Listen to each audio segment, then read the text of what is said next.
Habang nagluluto nga ako dito sa labas kanina ng pang-almusal at pang-baon nga ng aking mga estudyante, napadaan nga itong si Aling Baby na nagtitinda nga ng puto. Actually, itong si Aling Baby ay suking-suki na nga niya ng aking inay at ang tawag nga sa kanya ay Bebing Gabi. Charing.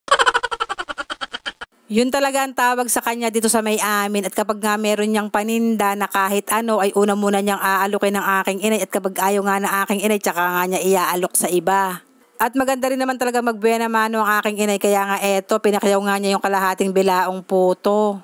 Pagkatapos nga bumili ng aking inay ng kalahating bilao na tinda ni Bebing Gabi ay eto sabay na ang naluto yung aking nilulutong adobong manok.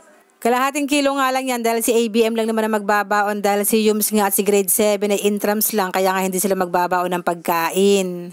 At umagang-umaga nga ay tikatik ang ulan. Ang sabi ko nga kay ABM ay wag mo nang magsuot ng uniform kasi nga baka mamaya ay kanselado nga ang mga pasok. Pero kanina pa nga kami nag-aabang na announcement kung may pasok ba o wala pero sabi ko ay wala namang announcement kaya sabi ko sa kanya ay magbihis na siya at baka nga mahuli.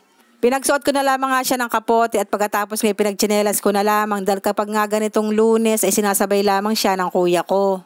Ang sabi ko nga ay mag-try bike na lang sila para naman hindi masyadong malayo ang lalakarin. At nung maisuot na nga ang kapote ay eto nga lumarga na nga ng alis at ako na may pumasok sa loob para naman gisingin si Yums pati nga si grade 7. At yung akala ko nga na nakaalis ay eto nga nag-aantay pa pala ng tricycle sa may kanto. At nung wala nga dumaan na magta-tricycle ay niyaya na nga siya ng kuya ko at sinabi nga na maglakad na lamang sila. Bandang alas 9 naman ng umaga nang maisipan ko magmerienda kaya nga kumuha na ako nitong puto. Balik katatapos ko nga lang diyang magrepack ng uling dahil di ba nga't kahapon ay isang sako nga yung nirepack kong uling. Kasabay ko na nga rin kumain dyan si Criminology, siya ay nag-aalmusal, ako naman ay nagmimerienda na. Panghapon ng kanyang klase at online class pa kaya siya lamang talaga ang kasama ko dito sa bahay.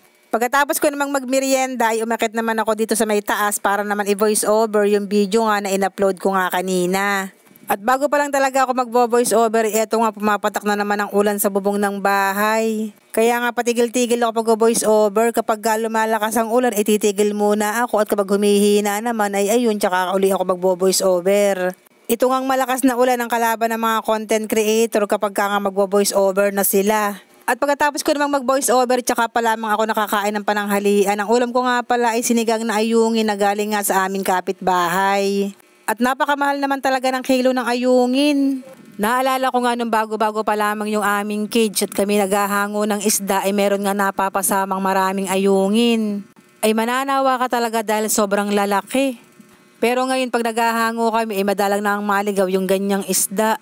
At habang kumakain naman ako, bigla naman dumating si grade 7 at ang sabi ko nga ay sumabay na sa akin sa pagkain. Maaga nga ang kanilang uwian dahil intrams nga lang sa kanilang school. Ay tayo na po'y kumain. Salamat po Lord sa araw-araw na blessings. Yun lang, salamat.